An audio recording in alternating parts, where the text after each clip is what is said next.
তুই আর না করিস না বাবা, না করিস না, বিয়েটা করে ফেল। দেখ সব কিছু ছেড়ে ছুড়ে দিয়ে মেয়েটা তোর কাছে তো এসেছে, এখন যদি তুই না বলিস, বলি মেয়েটা কোথায় যাবে বল দেখিনি। দাদা দেখ দেখ, তুই তো বললি যে ছেলেমেয়েরা বড় হয়ে গেছে, তাই না? হ্যাঁ, ছেলেমেয়েরা তো বড় হয়েছে দাদা। ওরা এত বছর ধরে দেখছে যে তোর সঙ্গে বৌদির ওয়েভলেন্থ মেলে না, এতদিনে মেলেনি, যার জন্যেই কিন্তু তুই জুনের সঙ্গে মেলামেশা করেছিস, তাই না? বরং তোরা যদি এখন বিয়ে করিস না, তাহলে কিন্তু ছেলেমেয়েরা আনন্দই পাবে। ট্রাস্ট মি, ছেলেমেয়েরা আনন্দ পাবে। না না, মানে আমি তোকে বলছি না যে তুই ঘটা করে মাথায় টোপর পরে বিয়ে কর। সিম্পল বিয়ে কর না, একটা সিম্পল রেজিস্ট্রি ম্যারেজ কর, বাড়ির লোকজন আসবে, দ্যাটস ইট। পরের দিন থেকে তোরা তোদের মতো করে লাইফ লিড কর, কেউ তোদের আটকাবে না। আমি বুঝতে পারছি যে বৌদি সবসময় তোর চোখের সামনে এখানে থাকে, তার জন্য তোর অস্বস্তি হয়, কিন্তু তার জন্য তো তোর দোষ নয়। সম্পূর্ণ দোষটা করেছে আমাদের বাবা। বাড়িটা জাস্ট বৌদির নামে লিখে দিল। আমি জানি এটা তুইও মানতে পারিসনি, এটা আমিও মানতে পারিনি। কিছু টাকা পয়সা দিয়ে ব্যাপারটাকে সেটেল করে দিলে হতো না, সেটা নয়। তিনি বাড়িটা বৌদির নামে লিখে দিলেন। আর বৌদি এখন বাড়ি পেয়ে এই বাড়ি থেকে তো আর সরবে না, এই বাড়িতেই বসে থাকবে। তুই এক কাজ কর, আমি যেটা বলছি যে তুই এই দরকার হলে এই বাড়ির মধ্যে একটা সেপারেশন, একটা পাঁচিল তুলে ফেল, দ্যাটস ইট। পাঁচিল?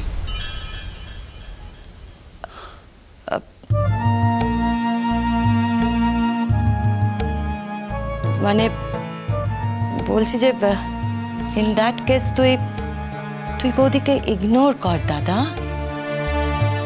এতে তোর অস্বস্তিটা কোথায় হচ্ছে? সরি,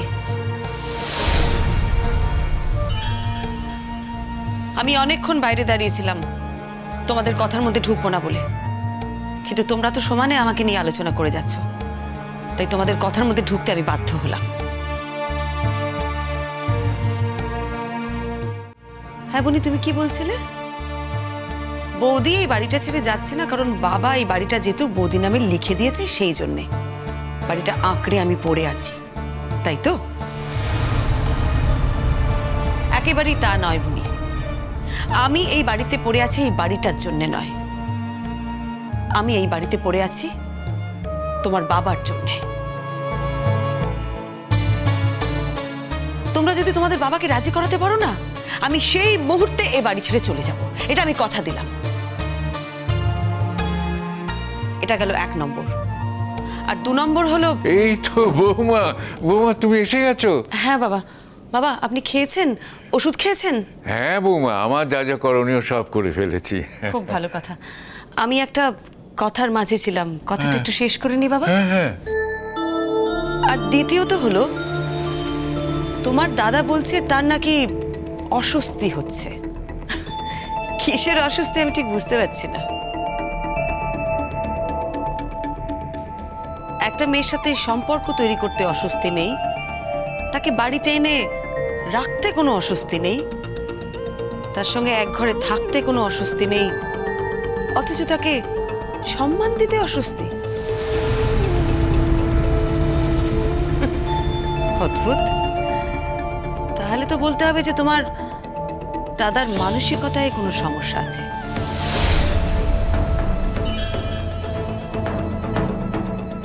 তোমার দাদাকে বলো বনি, একটা মানুষকে সম্মান দেওয়ার মধ্যে কোনো অস্বস্তি নেই, বরং তাতেই স্বস্তি। ঠিক আছে, তোমাকে আমাদের কথার মধ্যে থাকতে হবে না কো। আমি খানিকটা বাধ্য হয়ে থাকছি মা, আপনাদের কথার মধ্যে বারবার আমাকে টেনে আনছেন তো, তাই আমি থাকতে বাধ্য হচ্ছি। বৌমা কি হয়েছে বলো তো আমাকে? সম্বিত আজ ওর বাড়িতে আমাকে ডেকেছিল বাবা, আপনার ছেলে আর জুনকেও ডেকেছিল। ওর ডিভোর্স দিতে কোনো আপত্তি নেই, ডিভোর্স দিতে ও রাজি আছে, এই কথা বলার পর আপনার ছেলে অবশ্য সম্বিতের সামনে বলল যে ও নাকি বিয়ে নিয়ে এখন কোনো ভাবনা চিন্তাই করছে না। আবার এখানে সে এখন বলছে যে জুনকে বিয়ে করতে ওর অস্বস্তি হচ্ছে। আশ্চর্য ব্যাপার, একটা মেয়ের সাথে সম্পর্ক করতে কোনো অস্বস্তি নেই, অথচ তাকে সম্মান দিতে অস্বস্তি হচ্ছে। বিয়ে মানে একটা সম্মান, একটা আইনের অধিকার। সেই সম্মান, সেই অধিকার দিতে অস্বস্তি হবে কেন? অনিন্দা, তুমি কি বুঝতে পারছো যে আমার এই এই কথাগুলোতে ভীষণ হিউমিলিয়েশন হচ্ছে? মনে হচ্ছে যে আমি বোধহয় ভিখারির মতো তোমাকে বিয়ে করতে চাইছি। That's not true. একদিন তো ছিল যখন তুমি আমাকে বিয়ে করতে চাইতে। অনিন্দা, এখন এভাবে সবকিছু পাল্টে গেল কেন? আমি তো আগেই বলেছি আমি বিয়ের ব্যাপারে কোনো সিদ্ধান্ত নিইনি। জোর করে তো কাউকে বিয়ে করা যায় না। হ্যাঁ যায়, দরকার পড়লে জোর করে বিয়ে করতে হবে। চুপ চুপ করো। শোনো অনিতদা, একটা মেয়েকে যেভাবে খুশি ব্যবহার করে তার সর্বস্ব নিয়ে নিয়ে তুমি তাকে এভাবে ছেড়ে দিতে পারো না।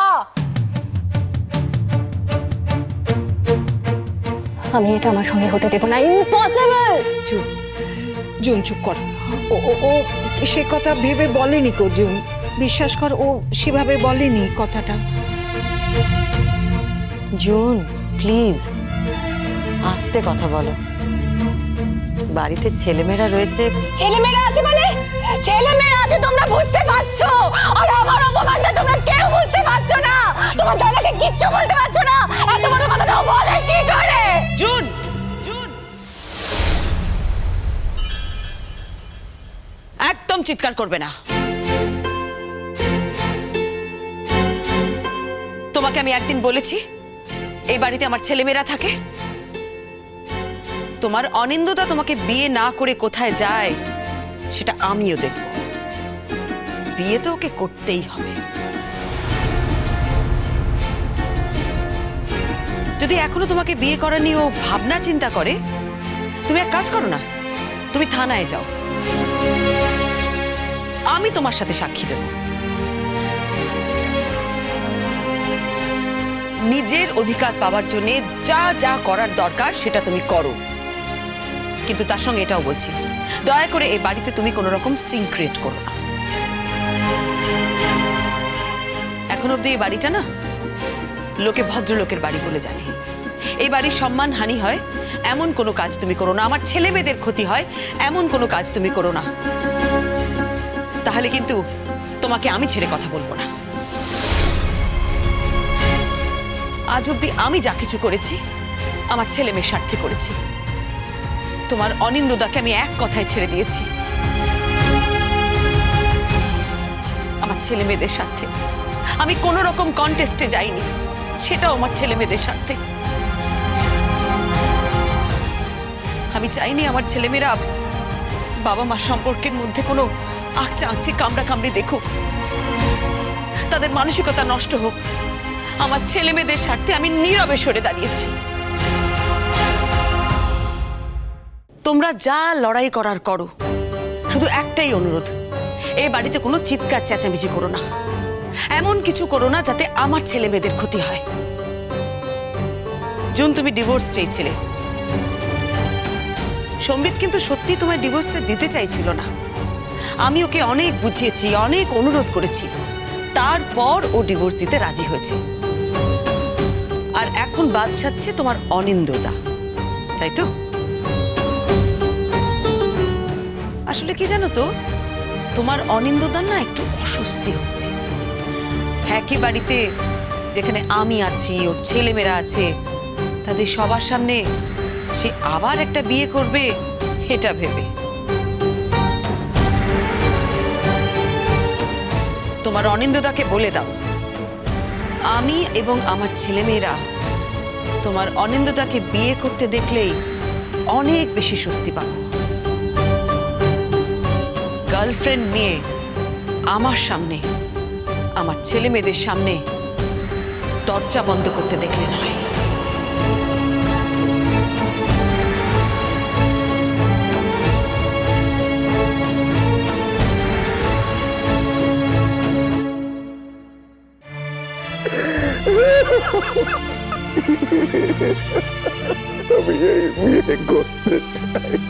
তোমার এই কথাটা আমি সমর্থন করতে পারলাম না বুয়া। তুমি যে পাপ করেছো তার মাসুল দিতে গেলে কিন্তু ওই মেয়েটিকেই তোমার বিয়ে করতে হবে, এছাড়া অন্য কোনো উপায় নেই।